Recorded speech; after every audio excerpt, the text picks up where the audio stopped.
شخص آیا اور انہوں نے کہا حضور یہ فرمائیے کہ ماں باپ کے ساتھ بہترین برتاؤ جس کا حکم قرآن مجید نے دیا ہے وہ بہترین برتاؤ کیا ہے؟ فرمایا دو باتیں یاد رکھنا، جب تک زندہ رہے تو ان کے ساتھ اچھا برتاؤ کسے کہتے ہیں سماج میں وہ تم جانتے ہو،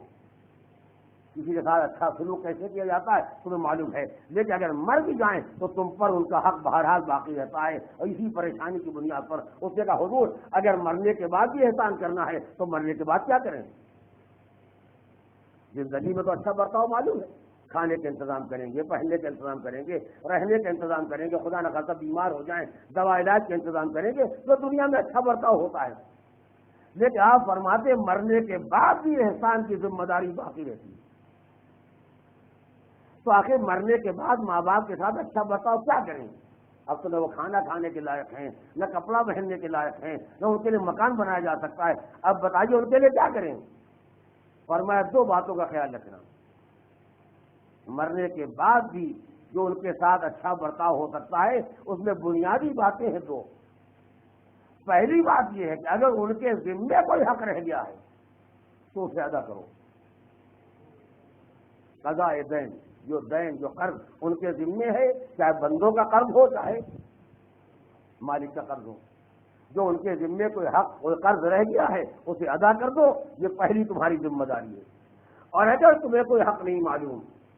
یا تمہیں یہ معلوم ہے کہ ان کے ذمے نہ کسی انسان کا کوئی حق ہے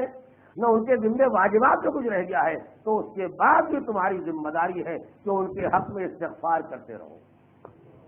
اس سے کتنے گناہ انسانوں کے ہوتے ہیں جو انسان خود نہیں جانتا ہے تو دوسرے کو کیسے معلوم ہوگا؟ کتنے گناہ، کتنی غلطیاں ہماری آپ کی زندگی میں ایسی ہوتی ہیں ہم خود ہی متوجہ نہیں ہوتے ہیں، تو دوسرے کو ہماری غلطیوں کا علم کیا ہوگا؟ اگر ماں سے باپ سے کوئی خطا ہوئی ہے، کوئی گناہ ہوا ہے اور شاید وہ جانتے بھی ہو، ہمیں تو نہیں معلوم ہے، ہمیں نہیں معلوم، ہم سمجھے الحمدللہ کہ ان کے ذمے کوئی واجب نہیں رہ گیا، ان کے ذمے کوئی حق نہیں رہ گیا، ان کے ذمے کوئی قرض نہیں رہ گیا، لیکن بہرحال یہ امکان، یہ احتمال پایا جاتا ہے کہ ان سے کوئی خطا ہو گئی ہو، کوئی غلطی ہو گئی ہو اور انہیں موقع نہ ملا ہو توبہ استغفار کرنے کا، تو یہ حق ان کا تمہارے ذمے ہے، تم ان کے حق میں استغفار کرتے رہو۔ اب جی چاہتا ہے اس مقام پر ایک جملہ گزارش کروں، اور اگر آپ یاد رکھیں تو یقیناً ایک کارآمد بات ہے، خدایا ہم سمجھ گیا ان کا حق یہ ہے کہ شاید ان سے خطا ہو گئی ہو، گناہ ہو گیا ہو، غلطی ہو گئی ہو،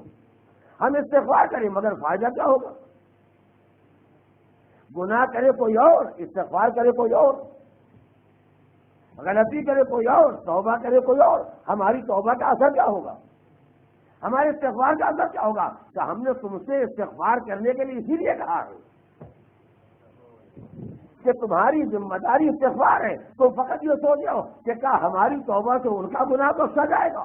کیا ہمارے استغفار سے ان کی خطا معاف ہو جائے گی؟ یہ مسئلہ تمہارا نہیں ہے، ہم نے کہا استغفار کرنے کے لیے، استغفار کرنا تمہارا کام ہے، اثر کا پہنچا دینا ہمارا کام ہے۔ اس طرح پڑھے محمد علیہ